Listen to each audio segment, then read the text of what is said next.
결혼이라고 하는 것이 세상에서 가장 중요한 일이고 또한 가장 어려운 일입니다. 흔히 이런 말을 합니다. 판단력이 없어서 결혼을 했고, 또 인내력이 없어서 이혼을 했고, 기억력이 없어서 재혼을 한다고. 네. 이렇게 하나 저렇게 하나 결혼 생활이 힘들다는 이야기입니다. 결혼이 이렇게 힘든 부분은 좋은 것도 있지만 그것은 남자 여자가 다르기 때문일 것입니다.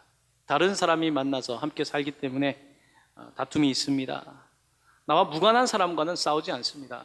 우리가 북한과 총을 겨누고 있지만 우리가 김정은과 싸울 일이 있겠습니까?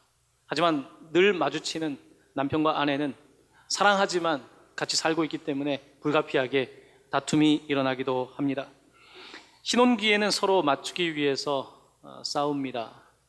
그리고 아이가 태어나면 육아에 대한 서로 양가에서 성장하면서 자란 육아에 대한 철학이 다르기 때문에 다툼이 일어납니다. 중년 정도 되면 이제 웬만한 것들은 그냥 넘기게 됩니다. 넘긴다기보다는 포기하게 되는 거죠. 포기가 중년이 돼도 안 되는 분들은 죽을 때까지 싸우다가 인생을 마감하게 됩니다. 이 결혼이라고 하는 것이 그런 것입니다. 부부관계 갈등의 핵심은 결국 주도권 싸움입니다. 파워, 누가 주도할 것인가에 관한 부분입니다. 요즘 가정은 과거에 비해서는 상당히 그 남자와 여자가 더 공평하게 육아와 가사 부담을 하는 분위기로 바뀌고 있지만 여전히 부부 사이에 어쩌면 불공정 거래라고 느껴질 만큼의 결혼이 거래는 아니지만 그런 생각이 드는 것도 사실입니다. 그래서 결혼을 미루는 사람들이 많은 것입니다. 어떤 사람들은 최근에 가정이 해체되는 모습을 바라보면서 과거가 좋았다. 과거에는 가정이 해체되지 않고 그래도 가정이 유지됐는데 라고 하는 옛날이요 라고 하는 그런 노래를 부르기도 합니다.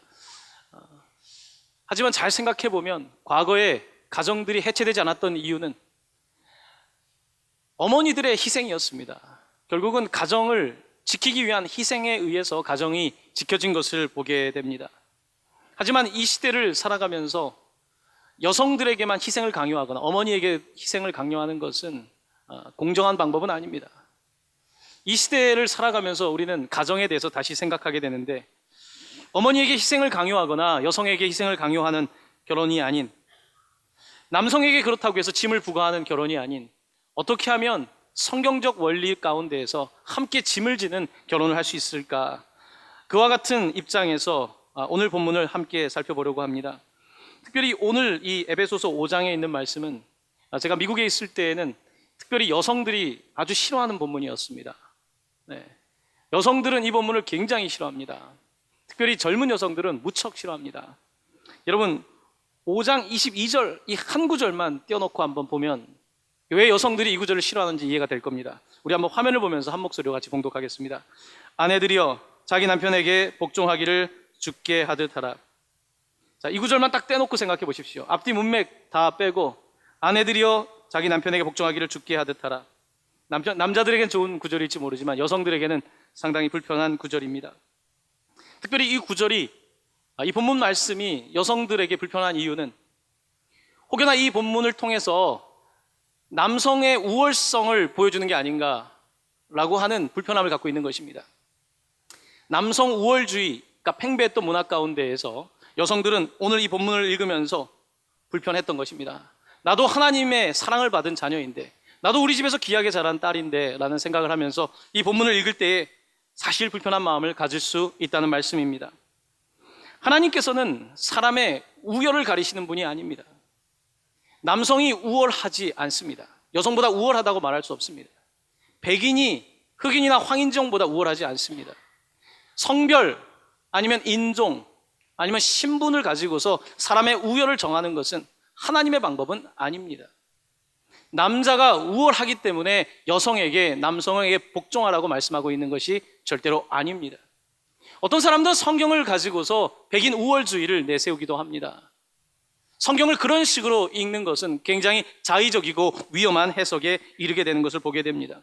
하나님께서는 어떠한 사람을 어떠한 이유 때문에 우월하게 놓는 것이 아니라 하나님의 질서 안에서 우리가 동반 관계를 가지고 살아가기를 원하고 계신 것입니다. 오늘 본문을 통해서 남녀의 관계에 관해서 여러분들은 하나님은 무슨 뜻을 가지고 남녀를 만드셨는지에 대해서 의미를 함께 나누게 될 것인데요. 특별히 성경에서 가장 키워드가 되는 남녀에 관한 말씀은 창세기 1장 26절에서 27절에 등장하고 있습니다. 우리 잘 아는 본문이지만 다시 한번 한 목소리로 봉독하도록 하겠습니다. 하나님이 이르시되 우리의 형상을 따라 우리의 모양대로 우리가 사람을 만들고 그들로 바다의 물고기와 하늘의 새와 가축과 온 땅과 땅에 기는 모든 것을 다스리게 하자 하시고 하나님이 자기 형상 곧 하나님의 형상대로 사람을 창조하시되 남자와 여자를 창조하시고 마지막 부분을 주목해 보십시오. 하나님의 형상대로 사람을 창조하시되 뭐라고요? 남자와 여자를 창조하시고 라고 기록하고 있습니다. 성경은 하나님의 형상, 우리라고 하는 하나님의 형상은 성부, 성자, 성령 하나님께서 서로 다르지만 하나가 되신 것처럼 인간의 하나님을 닮은 형상도 남자와 여자가 다르지만 하나가 되는 것이다. 다르지만 일치하는 것이 하나님의 형상이라고 우리에게 말씀하고 있는 것입니다. 하나님께서는 남자와 여자를 다르게 지으셨지만 그들이 하나 될 때에, 다른 사람들이 하나 될 때에 하나님의 형상과 하나님의 영광이 나타난다는 말씀입니다. 하나님께서는 남성을 여성 위에 두지 않으셨습니다. 하나님께서는 여성을 남성 위에 두시지도 않았습니다. 하나님께서는 그들에게 동반 관계를 창조하셨고, 동반 관계를 창조하셨지만 질서를 위하여서 회사에도 또 회사를 운영해야 되는 매니저가 있고 그 밑에 서포트를 해야 되는 사람이 있는 것처럼 그와 같은 서로의 역할 차이로 남자와 여자를 만드신 것이지 그것이 우와 열의 관계는 아니라는 말씀입니다. 하나님께서는 또한 계속해서 창세기 1장 28절에서 복을 주시는데 남자와 여자에게 동일하게 복을 주시는 장면이 등장하고 있습니다.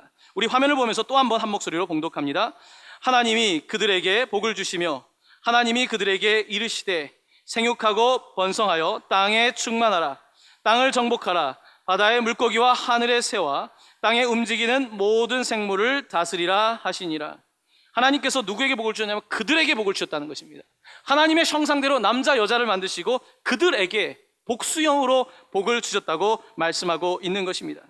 하지만 우리는 성경을 이용해서 나를 정당화하기 위해서 남성이나 혹은 자기가 가지고 있는 신분의 우월성을 증명하는 하나의 텍스트로, 하나의 그것을 증명하기 위해서 성경을 사용하는 오류를 범하게 되는 것입니다.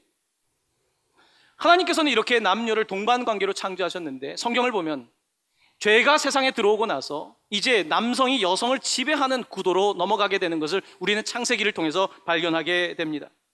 창세기 3장 16절은 하와와 아담이 선악과를 따먹은 이후에 하와에게 주었던 하나님의 말씀입니다. 죄를 짓고 나서 하나님께서 그들에게 주셨던 말씀은 이렇습니다. 너는 남편을 원하고 남편은 너를 다스릴 것이니라. 남편이 너를 다스릴 것이니라. 이것은 죄를 범하기 전에 하나님이 하셨던 말씀이 아니라 창세기 3장에 인간이 죄를 범한 이후에 여성은 남성을 원하게 되고 남편은 너를 다스릴 것이라고 하는 이와 같은 남성 지배적인 사회로 변화된 것을 보게 됩니다. 창세기 4장에 가면 라멕이라고 하는 한 인물이 등장하는데 거기에는 이 한 남자가 두 명의 아내를 얻는 일부 이처제의 모습이 4장에 등장하게 됩니다. 남성이 여성을 지배하기 시작했다는 것입니다. 남성이 여성을 지배하며 일부 이처제도 일부 다처제로 발전하게 되면서 세상이 그렇게 하나님께서 창조하신 아담과 하와 남자와 여자가 동반 관계를 갖는 것이 아니라 지배와 피지배의 관계를 갖게 되었다고 우리는 창세기를 통해서 그 흔적을 찾아볼 수 있는 것입니다. 이것이 그렇기 때문에 우리는 인간의 죄의 모습이라고 보아야 합니다. 남녀 관계, 부부 관계의 어려움은 바로 우리의 죄악의 모습인 것입니다. 이것은 단지 성격 차이가 아닙니다. 우리 가운데 있는 근본적인 죄의 모습이 다른 사람을 지배하려고 하는 모습이 우리 안에 있기 때문입니다. 상대방을 섬기고 높이기보다는 내가 지배하려고 하는 그와 같은 이기적인 우리의 욕망이 남아있기 때문에 그와 같은 모습으로 살아가고 있는 것입니다. 여성들이 가장 갈구하는 것이 무엇일까요? 자유라고 말합니다. 여성들이 자유를 원한답니다. 어머니들을 치료하기 위한 같은 소그룹 모임인 마더와이즈의 가장 첫 번째 주제는 자유입니다. 여성들이 자유를 원한다는 것입니다. 누군가의 종속된 삶이 아니라 somebody의 삶을 사는 것이 아니라 내 삶을 살고 싶은 것입니다. 나의 인생을 살고 싶은 어머니들이 자유에 대하여 외치고 있는 것입니다. 그런데 여성들은 이 자녀를 낳아서 그런지는 몰라도 이 자기중심적인 사람이 아닙니다. 여성은 어떻게 보면 태생부터 또한 성장 과정을 통해서 누군가를 위한 삶이 몸에 배어 있습니다. 그래서 내 인생을 원하다가도, 나도 내 인생을 원해하다가 자녀를 보면 그래, 내 인생을 포기해서라도 자녀를 위한 삶을 살겠다고 생각을 하게 되는 것입니다. 이것이 여성들이 갖고 있는 갈등입니다. 내 인생을, 내 이름을 갖고 싶지만 동시에 내 이름을 갖고 싶고 내 인생을 갖고 싶으면 죄책감이 드는 거예요. 내가 나쁜 여자인가? 내가 나쁜 엄마인가? 난 나쁜 아내인가? 라고 하는 생각을 하게 되는 것입니다. 그래서 여성은 심리적으로 복잡하답니다.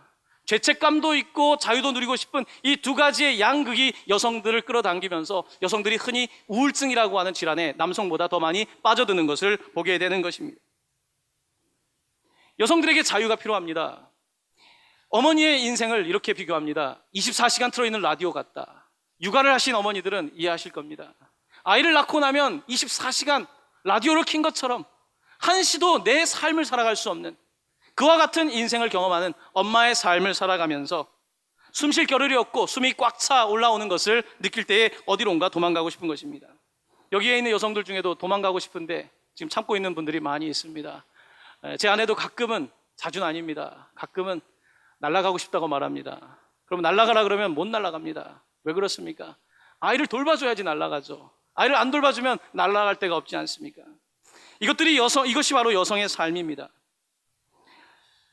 여성들 가운데는 그래서 죄책감, 뭔가 내가 해야 되는데 나를 희생해야 된다는 말을 워낙 듣다 보니까 희생해야 된다라고 하는 강박감이 있고 그 가운데 죄책감을 경험하면서 우울증을 경험하는 여성들이 많습니다. 모든 책임이 여성에게 있다라는 말을 들을 때에 여성들은 어떻게 해야 될지를 모릅니다. 아마 이곳에도 다른 사람에게 말하고 있지는 않지만 나름대로 정신적인 아픔을 겪으면서 우울증과 같은 증세를 갖고 있는 분들이 있을지 모릅니다. 여러분, 우울증은 해결이 되는 병입니다. 해결이 가능한 질환이 우울증입니다. 그런데 이것을 내가 지고 가는 것입니다. 내가 지고 가기 때문에 해결이 되지 않는 것입니다. 그렇기 때문에 이런 문제가 있을 때는 목회자들에게 와서 도움을 요청할 필요가 있습니다. 기독교 상담가를 찾아갈 필요도 있고요. 가까운 곳에 찾아가서 가까운 사람들에게 도움을 요청하고 내가 지금 이렇게 힘이 든데 날 좀 도와달라고, 그 말하는 게 쉽지 않지만 그런 과정을 통해서 여성들이 회복되는 일을 보게 되는 것입니다. 여성들의 삶 가운데에 놀라운 일은 바로 예수 그리스도를 만나는 일입니다. 여러분, 예수님께서 사역하셨던 때를 생각해 보십시오. 여성들은 철저하게 사회에서 배제되었습니다. 하지만 우리 예수님께서 얼마나 여성들을 가까이 하셨습니까? 7 귀신 들렸던 막달라 마리아를 고치셨던 우리 주님, 12해 혈루병 앓던 여인을 고치셨고, 사마리아 우물가에서 물을 길러왔던 그 여인은 우울증의 아주 대표적인 케이스입니다. 이 여성들을 만져주셨던 예수님의 사역을 바라보면서 여성들은 희망의 메시지를 예수 그리스도에게서 보아야 하는 것입니다. 내가 다 감당할 수가 없는 것입니다. 하지만 예수님을 만날 때의 자유가 그냥 도망가서의 자유가 아니라 이 짐을 지고 있지만 자유를 느끼게 되는 것입니다. 감당할 멍에가 자신에게 주어지는 것입니다. 이것이 바로 아내들을 위한, 여성들을 위한 예수 그리스도의 목회였고 오늘날 교회가 지향해야 되는 여성 목회가 되는 것입니다. 그렇습니다. 여성이 회복되어야 가정이 회복된다고 우리는 말을 하게 됩니다. 자, 그렇다고 한다면 이제 에베소서 읽었던 본문 말씀을 여성들이 믿음을 가졌을 때, 여러분, 믿음이 연약한 분은 가정을 짊어지기가 쉽지 않습니다. 믿음을 갖고 내가 그리스도 안에서 바로 섰을 때 어떻게 살아야 되는가, 아내들에게 주는 말씀은 초신자에게 주는 말씀이 아닙니다. 신앙생활을 하는 여성들에게 주는 말씀입니다. 어떻게 해야 되는가. 오늘 본문 말씀을 계속해서 보겠습니다. 5장 22절 23절인데요 함께 한 목소리로 봉독하겠습니다. 아내들이여 자기 남편에게 복종하기를.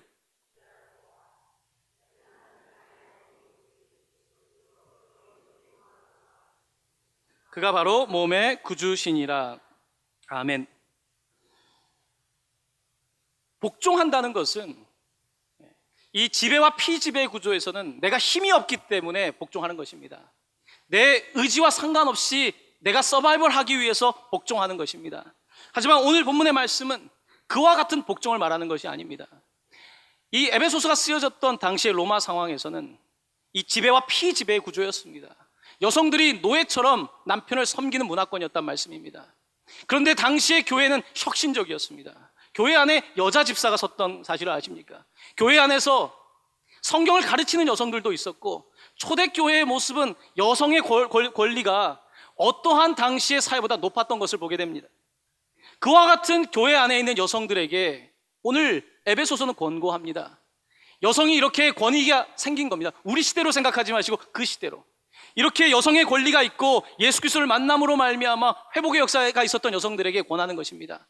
집에 가면 믿지 않는 남편이 있다면 여러분 복종하십시오. 왜냐하면 당신이 복종함으로써 그 남편의 구원을 이룰 수 있기 때문이다. 당신이 이 복종이라고 하는 것을 억지로 노예처럼 영혼 없는 복종이 아니라 예수 그리스도로 인하여 내가 구원받았고 내가 변화되었기 때문에 내가 그 구속의 능력을 가지고 남편에게 복종할 때에, 남편을 섬길 때에 놀라운 구속의 역사가 가정 가운데 나타난다라고 말씀하고 있는 것입니다. 바로 이것이 초대교회의 아내들에게 줬던 복종입니다. 우리 시대의 렌즈를 가지고 안경을 쓰고 왜 여성에게 복종을 하라고 말하면 이것은 2000년이라고 하는 역사를 무시하고 성경을 해석하는 오류를 범하게 됩니다. 당시에 그토록 남녀 차별이 심했던 시대에 여성들의 권리가 높아지고 같이 성찬을 나누었던, 만찬을 나누었던 이 여성들에게, 그들에게 가정을 세워나가기 위해서 오히려 여러분들이 복종함으로 말미암아 가정을 세우라고 말하고 있는 것입니다. 오늘 말씀을 잘 보시면 아내들에게 남편에게 복종하기를 주께 하듯 하라고 합니다. 남편이 아내의 머리됨이 그리스도께서 교회의 머리됨과 같다. 아내들은 이렇게 말할 수 있습니다. 이 머리가 제대로 되었어야지 제가 남편에게 복종을 하지요. 예수님 같으면 내가 복종합니다. 하지만 우리 남편은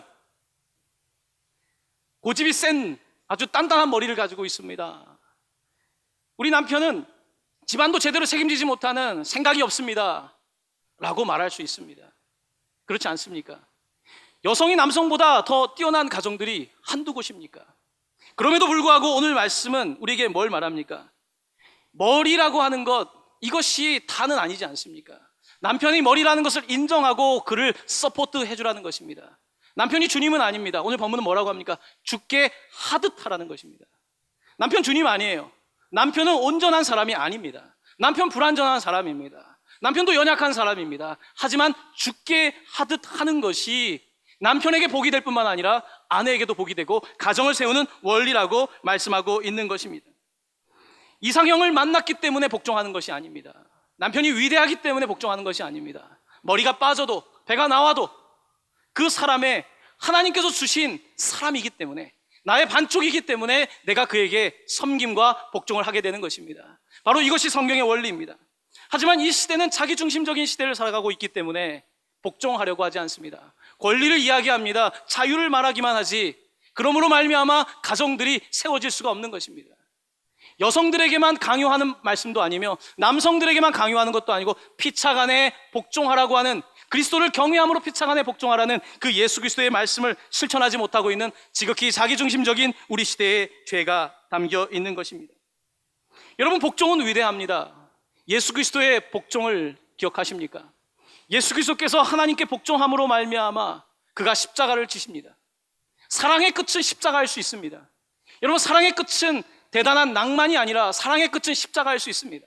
하나님께서 우리를 사랑하시기 때문에 십자가의 결과를 맺은 것입니다. 하나님이 우리를 사랑하지 않는다면 그가 왜 십자가를 지십니까? 사랑의 끝은 십자가일 수 있습니다. 하지만 그 십자가의 끝은 부활이라고 하는 결과를 가져오고, 부활 이후에 예수님께서는 하나님 우편에 영광의 자리에 앉게 되는 것입니다. 이것이 바로 복종의 원리입니다. 아내가 남편에게 복종하는 것, 그가 대단해서가 아니라 하나님께서 짝지어 주신 사람이기 때문에 그를 섬기면서 나아갈 때, 그것이 나에게 십자가라고 할지라도 반드시 부활이 있게 되며 또한 영광의 자리가 찾아오게 되는 것입니다.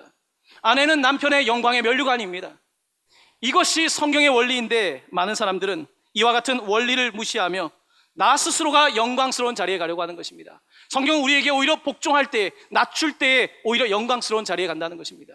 여러분, 교회의 영광도 다르지 않습니다. 교회가 스스로 높아지려고 할 필요가 없습니다. 교회가 낮아지려고 할 때, 교회가 섬기려고 할 때에, 그때의 교회는 영광의 자리를 회복하게 되는 것입니다.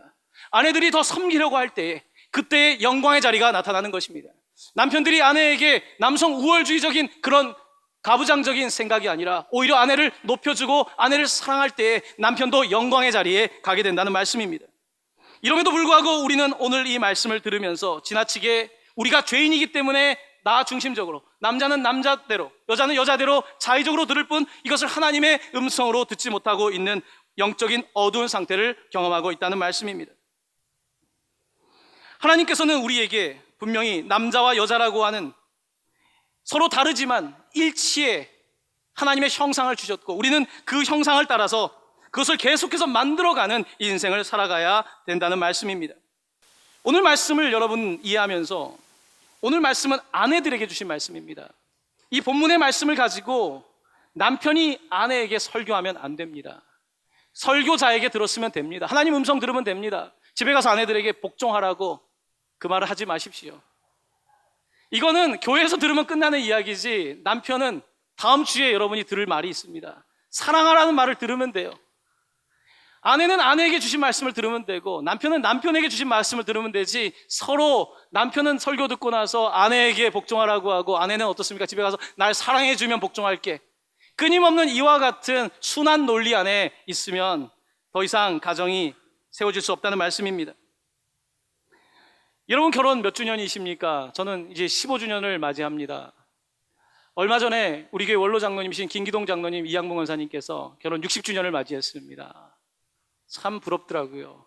결혼 60주년. 어떻게 살면 결혼 60주년을 맞이할까?